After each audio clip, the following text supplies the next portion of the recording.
The Huawei Mate 9's just been announced in Munich, but how does it stack up to the iPhone 7 Plus? Well, it's a bit thicker, but they've both got metal bodies with matte finishes available in black and silver. What you can also expect is 5.5 inches on the iPhone's IPS screen versus 5.9 inches on the Mate 9's IPS Neo screen. Both are full HD resolution, though the iPhone comes in a little bit sharper, 400 pixels per inch versus 373. As far as inside, it's Android versus iOS, the age-old battle. Android's going to be a little bit more flexible, and Huawei's customized it with Emotion UI 5.0. This is great because it brings back the applications tray while still keeping some of those key customizations that we've seen from Emotion UI in the past. iOS 10 is a very simple, clean experience, and if you've got the developer version, you can also get some lens blur effect in the camera. Both have dual cameras around the back, 20 megapixels, one color, one black and white on the Mate 9 with an 8 megapixel front camera versus a dual 12 megapixel camera on the back with one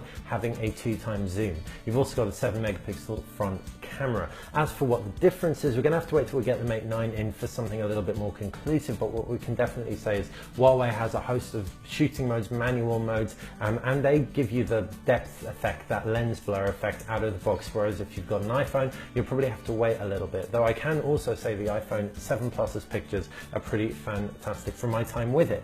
Inside, 64 or 256 gigabytes of storage on the Mate 9 Plus, expandable storage, and 4 gig of RAM. That's versus either 32, 128 or 256 gigabytes within the iPhone and 3 gig of RAM. In terms of processors, it's a Kirin 960 versus an Apple A10 Fusion processor, and as far as the batteries go, 4000 milliamps in the Mate 9 with fast charging versus 2900 milliamps in the iPhone 7 Plus.